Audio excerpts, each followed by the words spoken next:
שלום, היום אני אציג לכם את הדרך שבה אני מנהל את כל המסמכים של הלימודים שלי. ניהול מסמכים טוב זה ניהול שנעשה באופן אוטומטי ושקוף. זה ניהול שמאפשר גיבוי ואפילו שמירת גרסאות. כל זה קיים באפליקציה הבאה שנדבר עליה, דרופבוקס. דרופבוקס היא חינמית, שזה דבר שמאוד חשוב להזכיר. דרופבוקס היא גם אפליקציה וובית והיא גם אפליקציה שאפשר להתקין על המחשב, מאוד מאוד כדאי להתקין אותה, אבל לא חובה. אז אם אתם כן בוחרים להתקין אותה על המחשב, אני מבקש שתעשו את זה דרך הלינק שאתם רואים כאן שמופיע. אם עזרתי לכם דרך הוידאו הזה, אז תעזרו גם לי ותלחצו על הלינק הזה, כי כל התקנה שלכם דרך הלינק הזה מוסיפה לי קצת מקום אחסון. אז איך עושים את זה? מכניסים את הפרטים כאן ולוחצים על Create Account, מורידים את הקובץ ומתקינים אותו. כשדרופבוקס מותקן לכם על המחשב, אתם בעצם מרוויחים יכולות סינכרון קבצים אוטומטי, ותכף תראו למה אני מתכוון. אבל נניח שבחרתם שלא להתקין את האפליקציה, שזה באמת בעיניי מאוד חבל, כי אז זה כבר לא אוטומטי, אז בעצם דרופבוקס משמש רק כמקום אחסון וגיבוי של מסמכים, והוא נותן לכם 2 ג'יגה-בייט, שזה באמת מקום אחסון יפה, וניגשים אליו באמצעות דפדפן. תכף גם נראה איך בדיוק עושים את זה בצורה ידנית. שזה פחות עדיף מהצורה האוטומטית כשדרופבוקס מותקן על המחשב. אחרי ההתקנה, אם בחרתם להתקין, אפשר לראות את דרופבוקס כאן למטה, מה שנקרא System Tray, הדבר הכחול הזה, ואפשר לראות שיש לו אייקון ירוק של V. זה אומר שכל הקבצים שנמצאים בתיקייה שבחרתי מסונכרנים עם השרת המרכזי. בואו נראה את התיקייה שאותה אני בחרתי. הרעיון הוא פשוט. דרופבוקס מנטר את כל הקבצים שנמצאים בתיקייה הזאת, וכל שינוי שנעשה בתיקייה, דרופבוקס מעדכן את השרת המרכזי שנמצא אי שם באינטרנט. אם הוספתי קובץ, הקובץ יתווסף לשרת המרכזי. אם ערכתי אותו אחרי זמן מה, הגרסה שערכתי עכשיו תתווסף גם לשרת המרכזי. יש גם שמירת גרסאות, אחר כך נראה איך אפשר לחזור לגרסה אחורה אם במקרה אנחנו רוצים. ואם מחקתי קובץ, אז גם הקובץ יימחק מאותו שרת מרכזי שם. בקיצור, זה סינכרון מושלם. בשביל להדגים לכם איך אני מוסיף קבצים לדרופבוקס, אציג לכם עוד תוכנה שנקראת Miner HighLearn. זו תוכנה open source שמורידה את כל הקבצים והתכנים של קורסים מסוימים מה-HighLearn. היא מתאימה לכל מיני אוניברסיטאות, אפשר להוריד אותה מהלינק שמצורף כאן.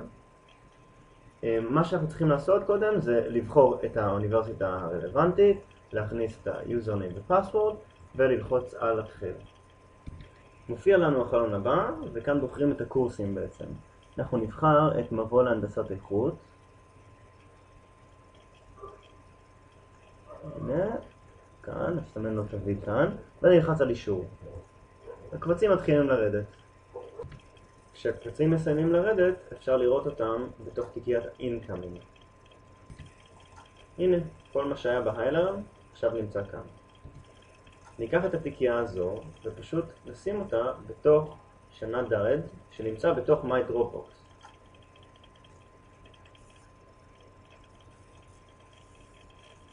אפשר לראות את האייקון הכחול הזה כאן וגם האייקון הכחול הזה כאן, שהנה בדיוק יתעדכן לירוק. האייקון הכחול, וגם זה יתעדכן לירוק, האייקון הכחול אמר בעצם שמתבצע סינכרון. ועכשיו שהאייקון ירוק זה אומר שהסינכרון הסתיים. זאת אומרת כל התיקייה הזאת וכל הקבצים שלה בפנים הצליחו לעלות לשרת. וכרגע הם מגובים גם. אי שם בשרת באינטרנט. עכשיו נדגים איך נראים בעצם הקבצים שאלינו לשרת. נלך לאתר דרופבוקס ונעשה לוגין.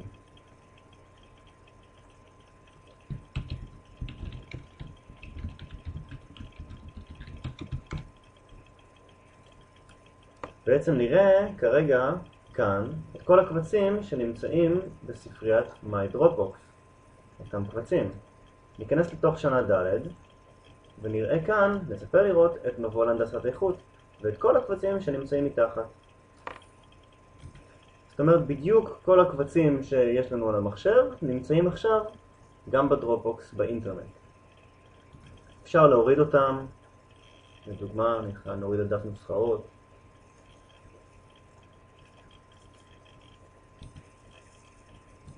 בואו ננסה לערוך את הדף נוסחאות הזה.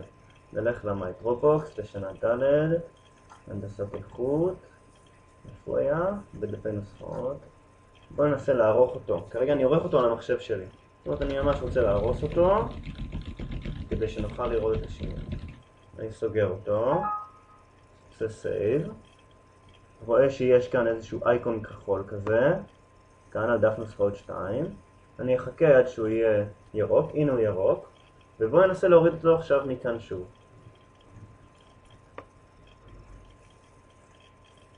והנה הקשקוש שעשיתי.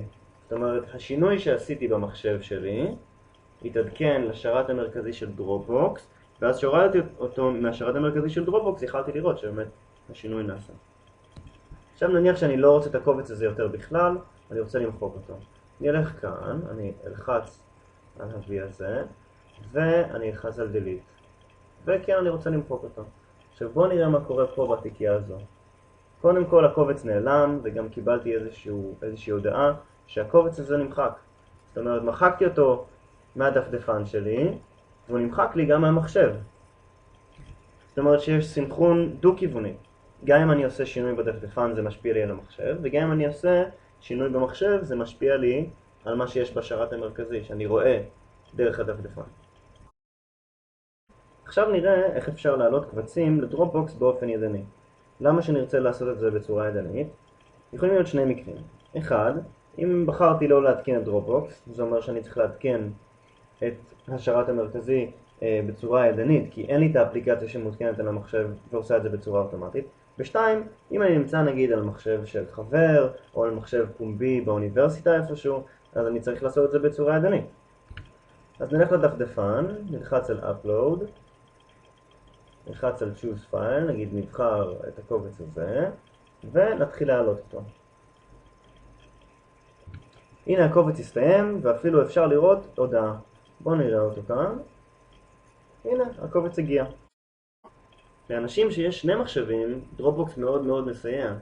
כי אם הוא מותקן על שני מחשבים, ושני המחשבים האלה מתקשרים עם השרת המרכזי, שינוי שנעשה במחשב אחד ישר מחלחל למחשב השני.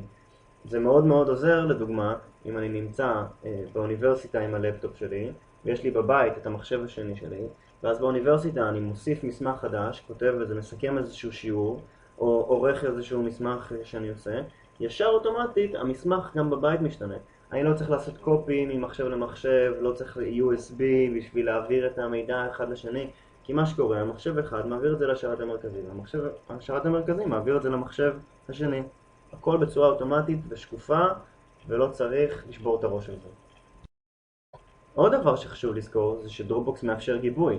נגיד קרה משהו למחשב אחד שלי, קרה משהו למחשב השני, כל המסמכים שלי עדיין שמורים על השרת המרכזי, ואני יכול להוריד אותם מהשרת המרכזי כשאני צריך. זאת אומרת, אם אני עובד על מסמך במשך שבועיים, במשך חודשיים, הגרסאות שלו והגרסה האחרונה שמורים על השרת המרכזי.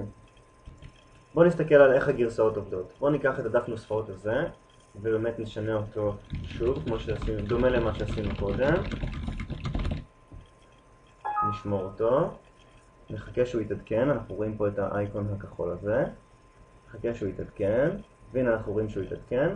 נלך לדפדפן ונסתכל על ה-previous versions של דף נוסחאות 1. ונוכל לראות שיש לו כמה. יש לו משהו שנעשה לפני 9 שניות, שזה השינוי הטיפשי שעשיתי, ומשהו שנעשה לפני 12 דקות. זאת אומרת, אני יכול לעשות ריסטור למה שהיה לפני 12 דקות. לחצתי על ריסטור, ובואו נראה, כשאני אוריד את הדף, שאפילו אפשר לראות שהוא נהיה updated על המחשב שלי. אם אני אוריד אותו מכאן, או שאני אסתכל עליו מכאן, זה יהיה בלי השינוי והקשקוש שעשיתי. זאת אומרת, גם גרסאות אחרונות, נשמרות אחורה. אם עשיתי איזשהו שינוי ובמקרה וורד השתגע ואי אפשר לעבוד עם המסמך יותר או אפילו שבור, אז אני יכול לחזור לגרסאות אחורה. אם עשיתי שינוי שאני לא מרוצה ממנו ואני לא זוכר מה, מחקתי חלקים, אני לא זוכר מה היה, אני תמיד יכול לחזור אחורה. זה מאוד מאוד חזק בשביל, בנוסף על יכולות הסינכרון שדרופבוקס נותן. אז לסיכום, זה היה דרופבוקס, אפליקציה שנותנת לכם לסנכרן מסמכים, היא נותנת לכם לעשות גיבוי, היא נותנת לכם לשמור גרסאות אחורה, אם היא טובה לכם, תתקינו אותה, ואם עזרתי לכם, תתקינו אותה אפילו דרך הלינק שאני נותן לכם כאן שוב כרגע, זה יעזור לי. אני שמח אם עזרתי, שיהיה לכם יום טוב.